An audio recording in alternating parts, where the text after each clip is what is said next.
Welcome to the European Parliamentary Research Service podcasts.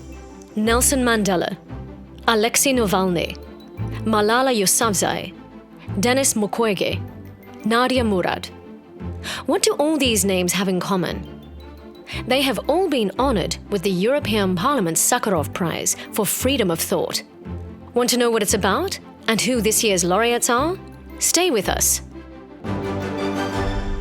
The Sakharov Prize is undoubtedly one of the most prestigious human rights awards in the world, and a powerful symbol of the EU's commitment to democracy and justice.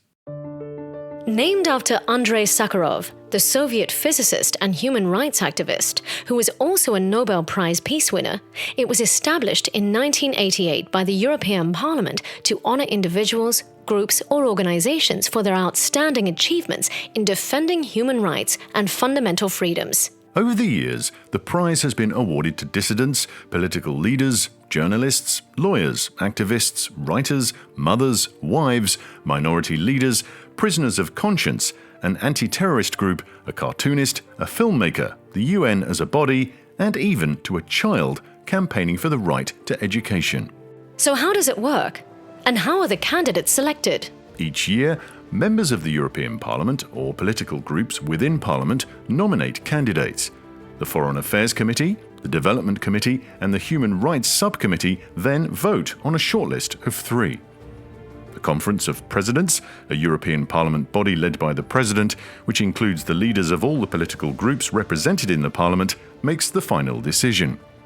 The prize, with its €50,000 endowment, is then awarded during the December plenary session in Strasbourg.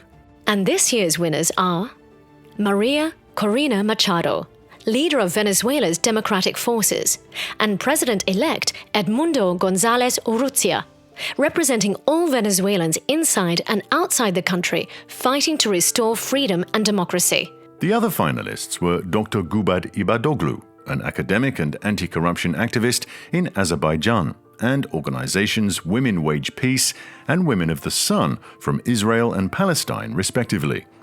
But in the end, the Venezuelan leaders got most of the votes. Let's hear the words of the President of the European Parliament, Roberta Metsola. Edmundo and Maria have continued to fight for the free, fair and peaceful transition of power, and have fearlessly upheld those values that millions of Venezuelans and this Parliament hold so dear: justice, democracy, and the rule of law. Their selection is deeply significant, as it honors not only their bravery, but also that of millions of Venezuelans fighting for a future free of repression. Let's dive into the country's political situation. Since Nicolás Maduro's contested re-election in 2018, the country has spiraled deeper into authoritarianism. International observers, including the EU, have repeatedly declared Venezuela's elections neither free nor fair. Hopes were high when in October 2023, representatives of the Maduro regime and the Unitary Platform Opposition Alliance signed the Barbados Agreements that paved the way for free and fair elections.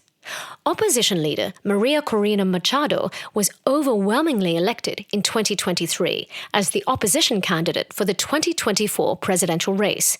She won over 92% of the primary vote, a clear sign of the people's desire for change. But the regime didn't play fair. They breached the Barbados Agreement and disqualified Ms. Machado from running on politically motivated grounds. Eventually, Edmundo González Urrutia, a former diplomat, stepped in as the opposition candidate.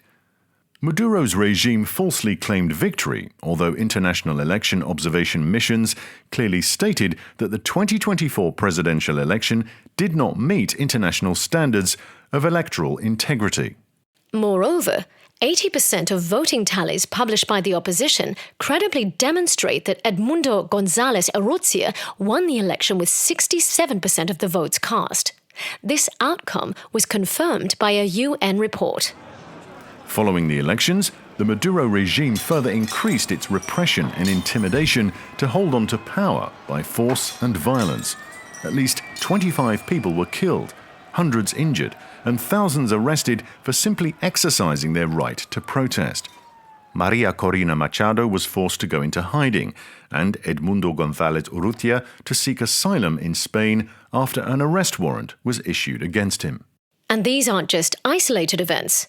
According to a 2024 UN report, the Maduro government has systematically used detention, torture, and even sexual violence to silence critics. Over 7.7 million Venezuelans have fled the country since 2014, making it one of the largest displacement crises in the world. So, what's been the EU's response? Here's Mark Jutten from the European Parliamentary Research Service. The European Union has responded firmly.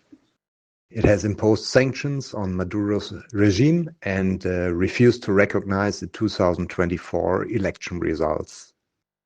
Moreover, the European Union called on the Venezuelan authorities to respect the democratic will of the people.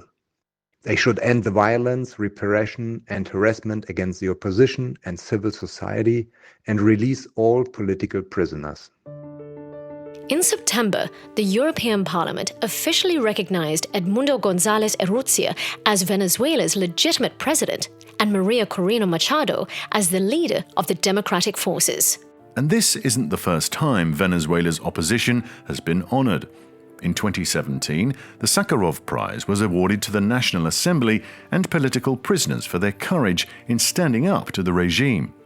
So this year's award builds on that legacy, reinforcing international solidarity with the Venezuelan people.